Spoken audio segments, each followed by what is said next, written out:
Hi friends, నేను రీసెంట్గా కాణిపాకం అయితే వెళ్ళాను. సో చిత్తూరు బస్ స్టాండ్ నుంచి ప్రతి 15 నిమిషాలకు కాణిపాకం అయితే బస్ అయితే ఉంది. అక్కడి నుంచి ఒక 20 మినిట్స్ అయితే కాణిపాకం అయితే చేరుకుంటాము. సో ఫైనల్గా కాణిపాకం వెళ్ళిన తర్వాత అక్కడ జనం చూస్తే చాలా హెవీగా ఉన్నారు.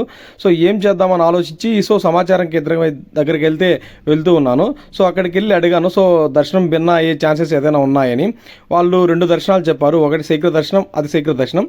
శీఘ్ర దర్శనానికి అయితే 100 రూపాయలు ఛార్జ్ చేస్తారు. అదేవిధంగా అతి శీఘ్ర దర్శనం అయితే 150 రూపాయలు ఛార్జ్ చేస్తారు. సో మొత్తానికి అతి శీఘ్ర దర్శనానికి 2 టికెట్లు అయితే తీసుకునేస్తాను.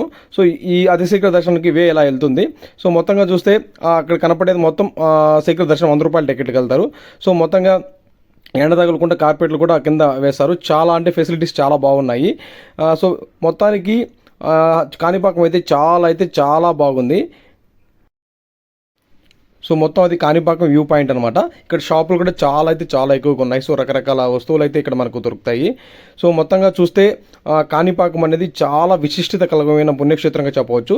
సో ఎండకు ఎక్కువ ఈ క్యూ లైన్కి అయితే ఒక ప్రత్యేకత ఉంది, అది ఇక్కడ చెప్తాను. ఎందుకంటే ఎవరైనా కూడా త్రాగుడికి బానిసైన వాళ్ళు ఇక్కడ దేవుడి మీద సత్యప్రమాణం చేసి మానేస్తారు. అదేవిధంగా ఏదైనా సమస్యల వల్ల అబద్ధం చెప్పి వాళ్ళు నిజం చెప్పని దేవుడి మీద ప్రమాణం చేసి కూడా చెప్తారు.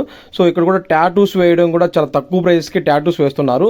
సో చాలా నీట్గా చాలా ఇదిగా వేస్తున్నారు. చాలామంది ఇక్కడ వేయించుకున్న దృశ్యాలు కూడా మీరు చూస్తున్నారు. సో చాలామంది అంటే యూత్ అయితే చాలా వరకు అట్రాక్ట్ అవుతున్నారు.